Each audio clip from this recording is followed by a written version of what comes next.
Hey neighbor, well gardening in the South is going to be a little bit different than it is anywhere else. We face challenges here, humidity, oh man, some awesome heat, timing issues, insect pressure that other parts of the country don't have, disease pressures that's unique to the South.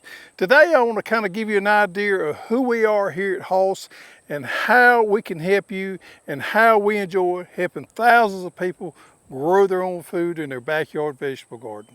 Well, here at Hoss, we're located in South Georgia. If you see right here on the map, that's us. Let me tell you something, we're in the heart of commercial vegetable production. This county we live in grows more cabbage than any other county east of the Mississippi. We grow all kinds of vegetables right here. It's just the heart of vegetable production in the eastern United States in Georgia there. Florida grows a lot, but here in Georgia, we're in the middle of it there. You know, here at Hoss, we try to use that information to help you also be successful in your backyard vegetable garden. You know, with trials, with using varieties that grow well, that have disease resistance here in the South. We look at all that information there, we take that in, and we try to use that to help you be successful in your backyard vegetable garden. Just to give you an example, just a few hundred feet this way is a huge pepper field.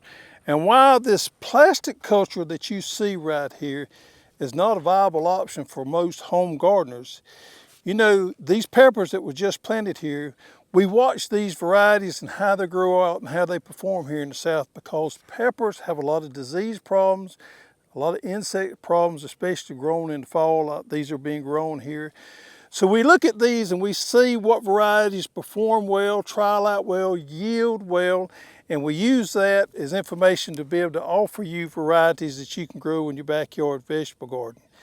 You know, just about all these commercial varieties are hybrids. And I don't know why so many home gardeners are scared of hybrids, but we really shouldn't be. These varieties are bred to withstand the challenges that we have growing in regular conditions, especially here in the South.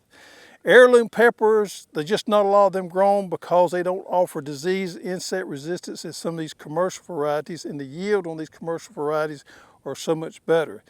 You know, one thing is nematodes. We're now seeing some peppers being bred with nematode resistance. And that's going to be wonderful for the home gardener because we simply don't have any other methods to control nematodes besides maybe cover cropping and things like that. So there's a lot of good things that come with these hybrids that help us be successful growing. And then just a few hundred feet this way is a field of fall summer squash. They're looking pretty good. Now, you better believe growing fall summer squash, you better have a variety there that's going to withstand some disease, because we face a lot of disease in the fall with squash here. Powdery and downy mildew varieties right here is just about a have-to for growing these in the fall. You know, it's wonderful to be able to grow squash in the fall. In the springtime, it doesn't take a lot of disease and insect resistant things. Don't have near as much pressure on them as they do the fall. But in the fall of the year, things get a little murky here in the South, and you gotta have those varieties that work for you. And 1 mile down the road this way is sweet corn. Big field here of fall sweet corn. One thing we've noticed the last few years watching our commercial neighbors is you can be highly successful growing sweet corn in the fall of the year. Now, there are some problems you may have. Bugs, worms is going to be a little bit more, but you can control them if you stay after them. But you can grow a great crop of sweet corn in the fall of the year. And we've been able to work with some of the breeders, some of the commercial breeders for the last year and a half on, you know, identifying varieties that's really going to work well for the home gardener that may not work out as well for the commercial guys. A few of the things we've been working on is longer harvest window. We've done really good with that. Of course, we want a great flavor corn. Now this one right here is Obsession. I'm not a huge fan for Obsession, but it works wonderful for these guys because it packs well, it's very consistent, it's easy to harvest. But we sometimes in the home garden, we want varieties that grow out well, such as Obsession, but we want other things in there such as flavor. Flavor's huge. We want a longer harvest window. This Obsession is pretty good with that, and we want one that's easy to grow. Watching these commercial guys, we're able to pick up some tips and tricks on how to be successful growing these crops. And we grow a pretty good trial garden here at Hoss as well. In our garden, we try to replicate what you guys are doing in your backyard vegetable garden, because I'm a backyard vegetable gardener too. So we've got ours set up just like, you know, most people would in their vegetable garden. We like to grow varieties out, see how they perform, see how they yield.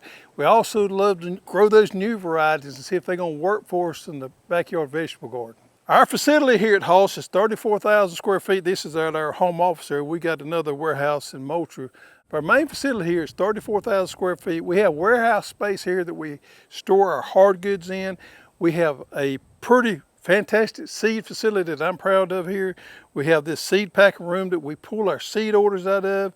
We also have this room here where the ladies do the germination, keep up with that, and they're pretty strict about that. Also, they do the packing here in this room. We've got some automated equipment we've added in the last year to help with that. And we have this holding cooler here that we added this last year. We're real proud about that. We made a lot of improvements there.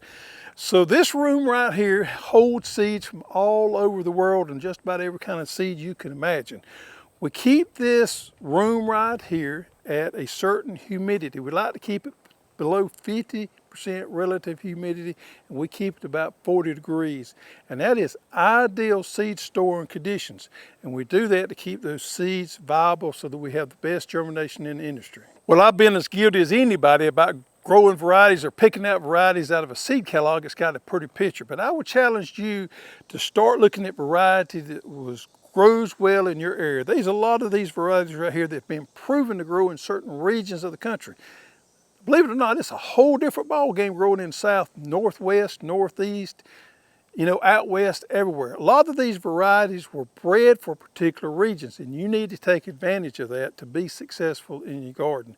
Here at Hoss, we plan on doing a lot better job in the future of presenting those varieties to you that grow best in certain regions there. You know, the game has changed a little bit over the years, and we got a lot better varieties than maybe we've used to have.